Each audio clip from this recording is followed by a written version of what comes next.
both sides would stop all firing and military action on land and in the air and sea with effect from 1700 hours Indian Standard Time today.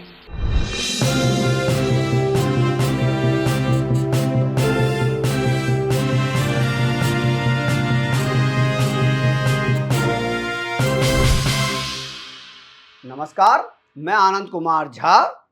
Bharat और पाकिस्तान के बीच cease fire का ऐलान हो गया है और यह सीज फायर क्या भारत के पक्ष में है या मोदी जी ने कोई जल्दबाजी कर दी है? ऐसा क्या हुआ कि जो युद्ध की स्थिति बनी हुई थी और भारत में जो लोग हैं उनका अभी कलेजा शांत नहीं हुआ है। उनका मानना था कि पाकिस्तान को घुटने पे ला सकता है भारत और 2-4 दिन और जो है पाकिस्तान को ऐसा युद्ध में फंसाता जहां पे पाकिस्तान पूरी तरीके से सरेंडर कर देता। लेकिन ऐसी जल्दबाजी क्या कर दी कि सीज फायर का ऐलान हो गया। डोनाल्ड ट्रंप भी वहां पे बहुत ज्यादा खुश हो रहे हैं अमेरिका में, और वो तो ये क्लेम कर रहे हैं कि ये सीज फायर जो हुआ है ये अमेरिका प्रशासन ने और अमेरिकन प्रशासन ने ये कराया है। तो पहले इस वीडियो में समझ लेते हैं कि ये सीज फायर हुआ क्यों है।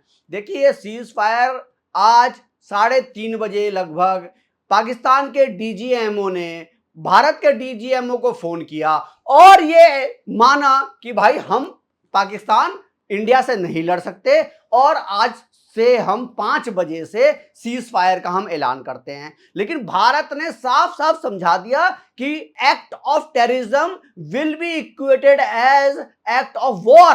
अगर भारत के ऊपर किसी भी तरीके से आतंकवादी हमले होते हैं ना तो भारत जो है उसको युद्ध ही मानेगा। लेकिन जब इतनी अच्छी स्थिति में भारत था और पाकिस्तान को घुटनों पे लाने की पूरी तैयारी हो चुकी थी तो ऐसा क्या हो गया मोदी जी? और आपने सिर्फ एक बार फोन डीजीएमओ का आया पाकिस्तान से और आपने उनको माफ कर दिया। इतनी जल्दी माफ करने की पाकिस्तान को क्या जरूरत थी? उनके तो खटिया खड़ी करना आपको बिल्कुल तैयार है। ये 2025 का देखिए ये भारत है, ये 2008 का भारत नहीं है। लेकिन इतनी जल्दी आपने माफ कर दिया पाकिस्तान को। इसका कुछ बिंदु मैं आप लोगों को समझा देना चाहता हूं कि क्यों हुआ है ये cease fire.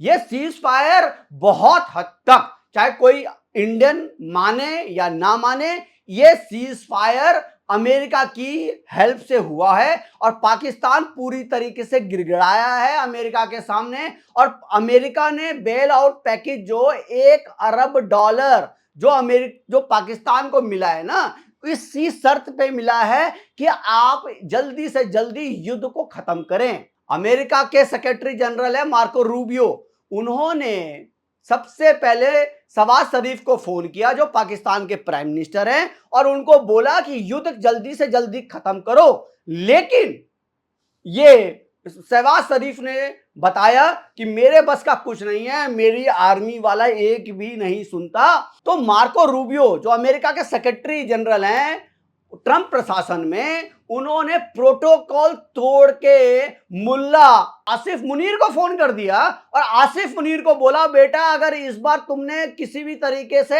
Act of war किया, तुमने अगर लड़ाई करी तो याद रखना कि भारत जो है तुम्हारे टुकड़े टुकड़े करेगा और तुम्हारे पिछवाड़े पे इस बार जो है बम गिराएगा, फिर हम भी तुमको नहीं बचा सकते। और ये जो जिस तरीके से भारत ने पहले 7 तारीख को 9 आतंकवादियों ठिकानों पे जिस तरह से मिसाइल गिराया और फिर आज रात जो पिछली रात गई है वहां पे जो सैन्य ठिकानों पे जो भारत ने जो मिसाइलें गिराई हैं 6 जगह, जहां पूरी तरीके से पाकिस्तान को तहस नहस कर दिया, उनका जो फाइटर जेट उड़ने के भी काबिल नहीं छोड़ा। ऐसी स्थिति में मुल्ला आसिफ मुनीर को यह समझा दिया गया कि ये जल्दी से जल्दी खत्म करो और इसी में पाकिस्तान की भलाई है। लेकिन वो फिर भी मान नहीं रहे थे। लेकिन बहुत कड़े शब्दों में जब इस पे आसिफ मुनीर से बात करी गई अमेरिका प्रशासन द्वारा तो ये मानने को तैयार हो गए कि ठीक है, हम सीज फायर के लिए तैयार हैं, लेकिन भारत भी इसमें सहयोग करे। तभी आज पाकिस्तान के DGMO director general of military operation ने भारत के डीजीएमओ को फोन किया कि हम अब माफी मांगते हैं और आज से सीज फायर का हम पालन करेंगे। जो ये युद्ध हुआ, भले ही एक दो दिन जो ये थोड़ा सा जो युद्ध 5% 10% जो ये युद्ध चला और जहां पे पाकिस्तान को घुटने टेकने पड़ गए, उसमें टोटल क्रेडिट जाता है मनोहर पर्रिकर को। आज की तारीख में मनोहर पर्रिकर हमारे साथ नहीं है, लेकिन ये S-400 मनोहर पर्रिकर जिद करके लाए थे। अमेरिका ने पूरी तरीके से अड़ंगा लगा दिया था कि ये S-400 रशिया से आपने नहीं खरीदना है, लेकिन मनोहर पर्रिकर बिल्कुल नहीं माने और मनोहर पर्रिकर की वजह से ही ये जो जितने भी ये ड्रोन आए हैं, इन सबको आसमान में ही खत्म कर दिया गया। और भारत की इतनी बड़ी जो जीत हुई है, जहां पे कुछ भी नुकसान नहीं पहुंचाया पाया पाकिस्तान, भले ही उसको जो है तुर्की ने पूरा समर्थन दिया और 1000 ड्रोन दिए, 2000 ड्रोन दिए, लेकिन भारत ने सारे के सारे ड्रोन हवा में ही नष्ट कर दिया। लेकिन ये बता देना चाहता हूं मोदी जी, ये पाकिस्तान जो है ये कुत्ते की दुम है। इसमें आप ये मत सोचिएगा ये फिर से जो है ये आतंकवादी हमले नहीं होंगे, ये आतंकवादी हमले फिर से होंगे। ये बहुत अच्छा मौका था इस बार आपको पाकिस्तान को सबक सिखाने का। पाकिस्तान को एक बार इस बार अगर सबक सिखा देते तो ये इसके बाद ये फन फैलाने लायक नहीं रहता। लेकिन आपने, मुझे लगता है, बहुत जल्दबाजी कर दी और आपने बहुत जल्दी पाकिस्तान को माफ कर दिया है। मैं आप लोगों को यह भी बता देना चाहता हूं कि जो भारत ने जल संधि जो पाकिस्तान के साथ जो सस्पेंड किया था, ये अभी भी लागू होगा। वीजा जो था वो वैसा ही का वैसा होगा, पाकिस्तानियों को वीजा नहीं मिलेगा। और जिस तरह की ये जो लड़ाई से पहले जो पाकिस्तान के ऊपर जो बैन लगे हुए थे, किसी भी तरीके का कोई कारोबार पाकिस्तान के साथ नहीं होगा, होगा तो बिल्कुल वैसा ही, किसी तरह का कोई कारोबार नहीं होगा। लेकिन जहां पे ये भारत में, ये जरूर मैं कहूंगा, अभी मोदी जी कलेजा नहीं ठंडा हुआ था। इनका इलाज आपको थोड़ा सा और करना था, इनको सबक सिखाना था। बहुत अच्छा मौका था और ये मौका बार बार नहीं देगा पाकिस्तान। पाकिस्तान तो नंगा है, उसे कपड़े उतारने में बिल्कुल भी देर नहीं लगने वाली, क्योंकि उसका आधा कपड़ा तो ऑलरेडी फटा हुआ है। क्यों हमने ऐसा कर दिया, सीज फायर क्यों हमने मान लिया? इसका जो जानकार जो इसको मानते हैं कि सीज फायर भारत ने क्यों इतनी जल्दी माना, इसका पूरा का पूरा फायदा जो है ना, चाइना उठा रहा था। इस भारत और पाकिस्तान की लड़ाई का सबसे बड़ा जो कोई फायदा उठा रहा था वो चाइना उठा रहा था। यह आप लोगों को भी पता होगा कि यूएस ने चाइना के ऊपर कितना बड़ा टैरिफ लगा दिया है। और जो चाइनीज से बहुत सारी कंपनियां जो भारत आना चाहती थी और भारत में रह के कारोबार करना चाहती थी, वो इस लड़ाई की वजह से उन्होंने थोड़े से अपने हाथ पीछे खींच लिए कि उनको लगा ये इंडिया और पाकिस्तान का लड़ाई होगा तो हमारा कारोबार का क्या होगा। इसलिए चाइना जो है वो सेफ कंट्री है, वहां पे किसी तरह का कोई टेररिज्म नहीं है, वहां पे किसी तरह के कोई लड़ाई झगड़ा नहीं है, इसीलिए हम जो है चाइना में ही रहते हैं। तो इसीलिए मुझे लगता है कि भारत ने इसके लिए बहुत जल्दबाजी से ये डिसीजन लिया है। लेकिन ये जरूर है थोड़ा 1 2 दिन 4 दिन और एस्केलेरेट होता और इस एस्केलेरेशन में पाकिस्तान के चिथड़े उड़ जाने थे। मुल्ला मुनीर जो है वो कहीं का नहीं रहता। ये चाह रहा था कि मेरा इसी लड़ाई के बदौलत जो है मेरा एक्सटेंशन हो जाए और मुझे फिर से जो है सेना का अध्यक्ष बना दिया जाए पाकिस्तान का।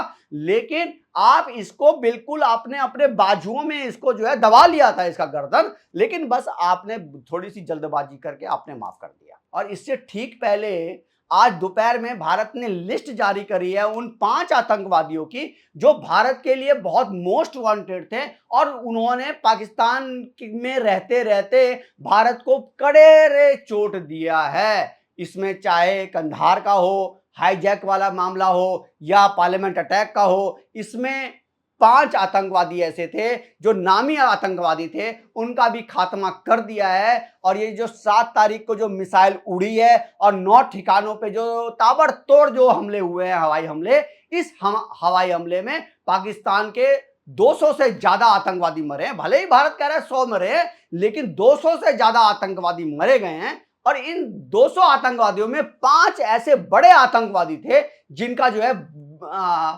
भारत ने खात्मा कर दिया है। इसमें सबसे ऊपर आता है, देखिए, और इसमें हिजबुल के आतंकवादी थे, जैसे मोहम्मद के आतंकवादी थे और लश्कर ए तोयबा के आतंकवादी थे। इसमें सबसे बड़ा आतंकवादी अब्बू जिंदाल जो 2001 का मास्टरमाइंड था पार्लियामेंट अटैक का, उसका खात्मा कर दिया गया। उसके बाद जो 4 और आतंकवादी हैं, उनका भी मैं आपको नाम बता देता हूं कि कैसे उनका खात्मा किया गया और क्या क्या उनके नाम थे। और इन आतंकवादियों की जनाजे में आपने देखा एक और आतंकवादी खड़ा था।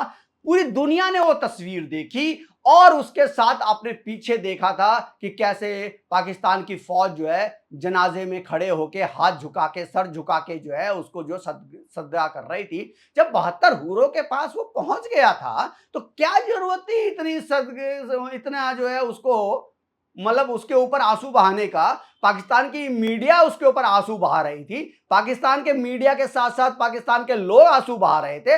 72 हूरों के पास जाना तो आप लोगों के लिए अच्छा था, तो क्यों आप लोगों ने आंसू बहाया। लेकिन ये जो 5 नाम हैं लश्कर तोयबा, जैसे मोहम्मद और हिजबुल मुजाहिदीन के, जो बड़े नाम थे और जो पाकिस्तान को आज भारत ने संदेश दिया है कि ये 5 आतंकवादियों को हमने खात्मा कर दिया है, वो नाम इस तरीके से हैं।